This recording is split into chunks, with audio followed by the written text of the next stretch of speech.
Welcome to the second year of the Shoe Project in the Bow Valley, and the first time it is here at Arts Place.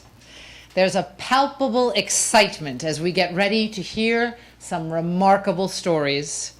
As the voice coach for these inspiring women, I know you're in for a memorable evening.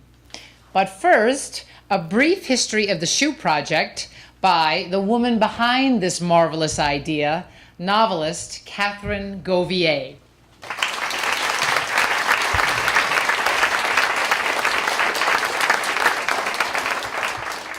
Hello everyone, and thank you for coming tonight. We just arrived ourselves today, so all of this evening will be a surprise to me. I consider that Canmore and Banff in the Bow Valley are the second homes of the Shoe Project, as they are my second home. The Shoe Project started in Toronto in 2011 when a woman who is actually a fiction reader, a great fan of fiction, offered to give me a little bit of money to start a project that would help women. And she asked me what I wanted to do, and what I wanted to do was to do a writing workshop with women who had newly immigrated or come to Canada as refugees and for whom English was their second language. I had met a few women in this position quite often. People like yourselves in the front row here have come with many skills and talents and eager to share, and are hampered because their English is great for everyday things, but not adequate to fully express themselves and who they are. So the shoes were not even my idea.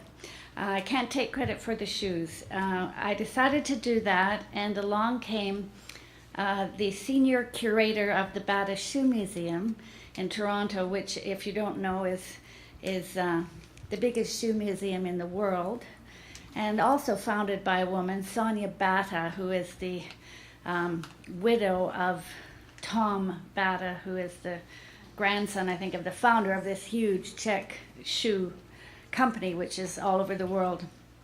Anyway, they have more shoes there than anyone else has in the whole world. She said, why don't you come and meet at the shoe museum, and we'll give you a room, and if you have any good stories, we'll give you a little bit of an exhibit. And so that's what happened, and we did that once, and I think everyone thought that might be the end of it, but the stories were amazing, and it just went on and on. So I think the Canmore session is the 13th session of the Shoe Project. We've had many in Toronto. This is the second one here. We've had one in Calgary. One has just completed in Halifax. And we've just got a new plan to mount some in the beginning of 2018 at the City Museum, the Museum of Vancouver in Vancouver. So that's pretty great as far as I'm concerned. But the idea is in each place we'll have a veteran writer, as we did here, Marina Endicott, and a veteran performance coach like Nan Poole, who brings their years of experience and know-how and passion to helping women not only write but get up and perform for you the way they will today. So the Shoe Project has become many more things than I thought it would be. And I think particularly in this town, what I noticed on our first performance here was that it is a kind of community witnessing, and that we bring together the newcomers and those who have been here for a longer time, and we share what's gone on. As I say, it was meant to be a skills training, and it is that, but it has become so much more, and for that I can only thank all of you. So have a wonderful evening, and I can't wait for it to start.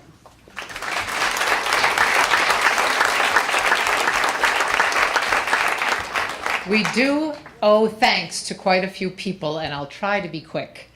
Our special thanks are due to the Banff Canmore Community Foundation and the Government of Canada for a generous grant from the Community Fund for Canada's 150th, with additional funding from the Shoe Project Canada, which helped to run this Canmore edition. In fact, tonight from the Banff Canmore Community Foundation, we have Executive Director Lorraine Widmer-Carson, a true shining light, and board member Kylie McKendrick here with us. Please join me in thanking the foundation for funding this initiative and for everything they do to make the Bow Valley a strong community.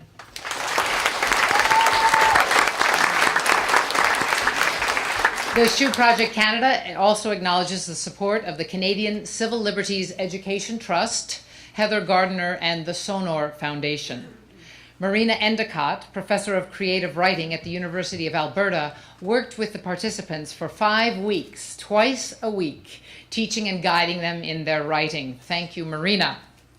Thank you to Shoe Project alumna Lua Williams for taking the beautiful photographs you're seeing this evening, and to Canmore's own Martin Finnerty for helping us with the sound and lighting.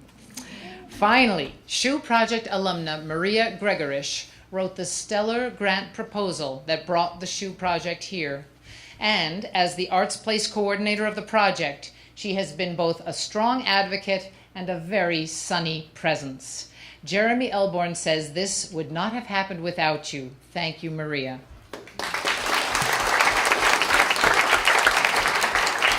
And now to the stories. I am delighted to invite Joylina Gonsalves to the podium.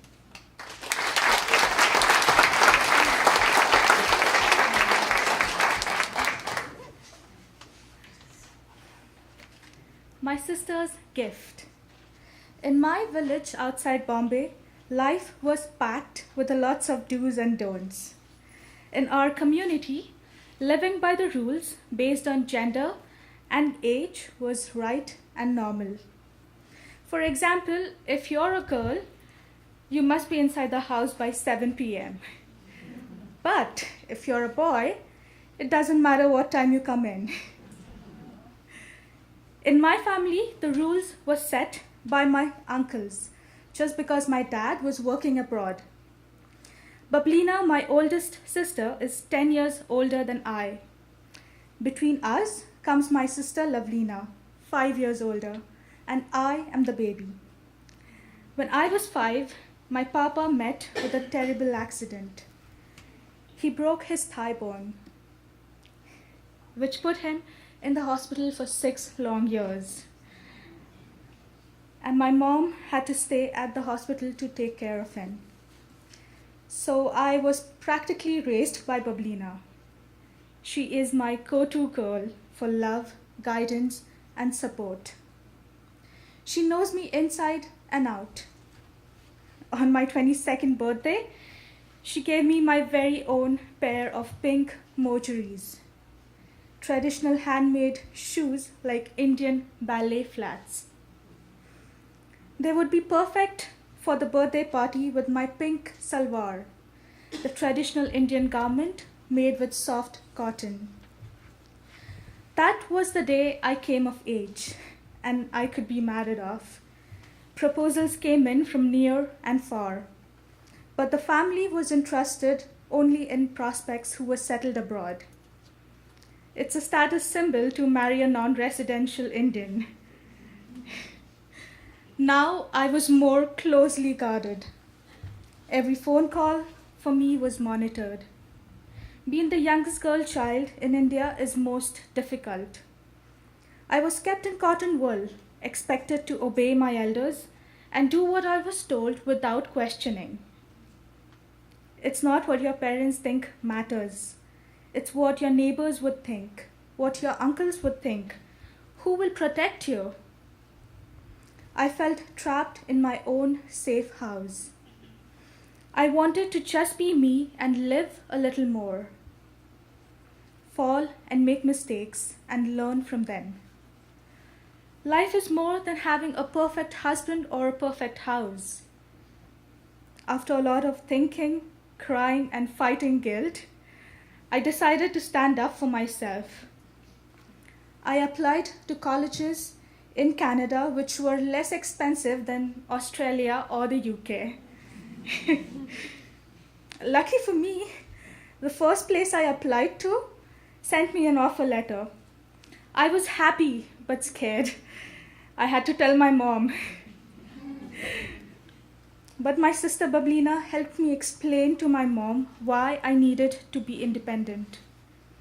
Convincing my mom was only a part of it. Every place we went, we had to listen to things like, "She's a girl. She's going to get married. Why are you investing in her studies?" Or, "Why are you sending her abroad? She's going to disgrace your name." But here I am today, the third daughter of Gonsalves clan, settled in Canada for good. I am free, but I'm rooted to my roots.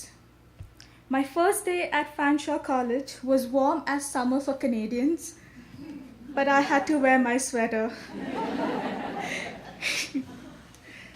Although my feet were cold, I wore my pink mojaries so I could feel the love and care of Joylina. They made me feel brave.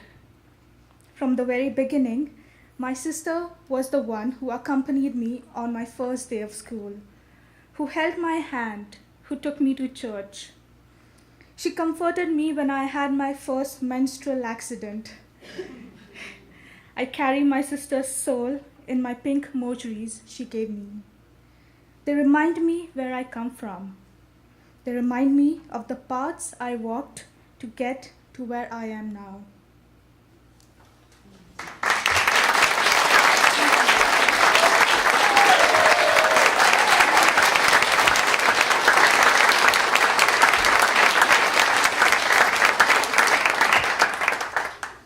And now I would like to call upon Monica Kim to share her story.